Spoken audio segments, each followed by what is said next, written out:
Chelsea have a little bit of a stadium problem. Chelsea are pushing for a massive £1.5 billion bridge. The new owners purchased Chelsea back in May of 2022, and one of their main promises to the fans was that they'll improve the stadium in some capacity. Todd Boehly and his consortium made a pledge that when they took over to rebuild the stadium, to redevelop it. But with many rules and regulations standing in their way, these new owners are finding it very difficult to do so. So what are their options? What are Chelsea going to do about this? Well, that's what we're looking at in this video.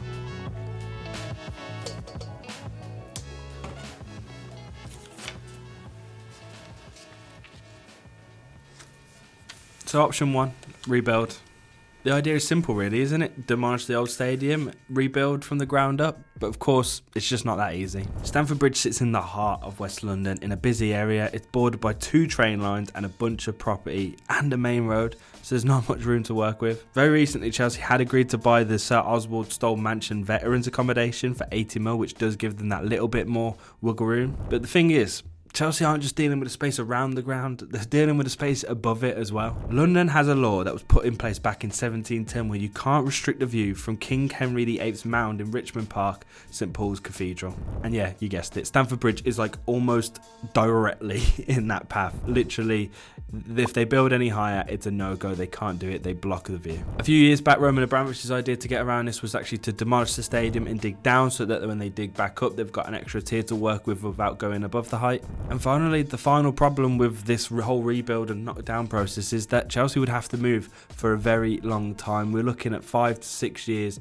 of knocking everything down and building that back up to scratch, which is a very long time to not play at your stadium. And Chelsea fans will probably be looking at Twickenham or Wembley. And as we know, Tottenham fans were at Wembley for just 1 year and they didn't like it. So that could cause its own headaches. So what are Chelsea's other options? Well, option 2 is completely move. The Chelsea owners have their eyes on some other property in West London, just up the road, the grounds where the old Earls Court Exhibition Centre was. At the moment, there are some plans for housing and retail at this moment, but if Chelsea jump in quick enough, they could probably get this land.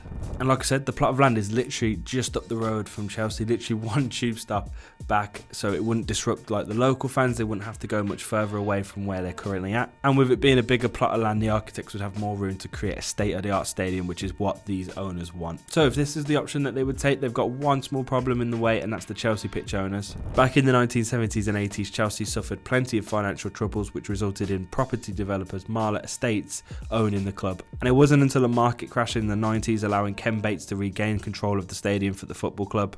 Here it is, the new Stamford Bridge, remodelled, rebuilt, and according to Chelsea chairman Ken Bates, redesigned to ensure the club's future well into the next century.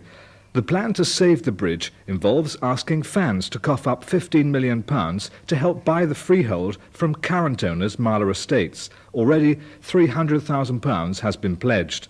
And by redeveloping parts of the present site and building a community centre and hotel, the club hope to function without any debts.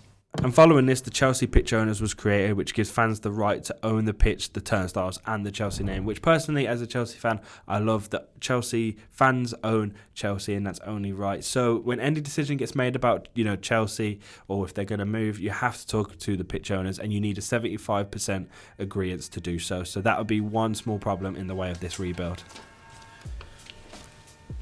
So that leaves us with one more option, option 3, a stand-by-stand redevelopment.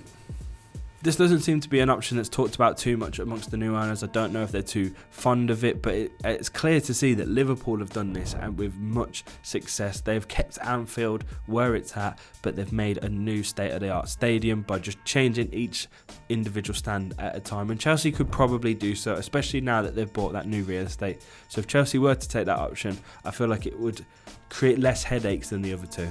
So yeah, that's it. Chelsea and its owners have a really tough decision on their hands here, and it feels like they do need to make a decision sooner rather than later to get this done. So Chelsea fans, let me know what you think in the comments below. What would you want? Option 1, 2 or 3? What would you see best for Chelsea? Or even option 4, no rebuild at all, just keep Stamford Bridge the way it is. Please do let us know in the comments below. I appreciate you watching this video as well. If you enjoyed it, make sure you give us a like, give us a subscribe, and I'll see you in the next one.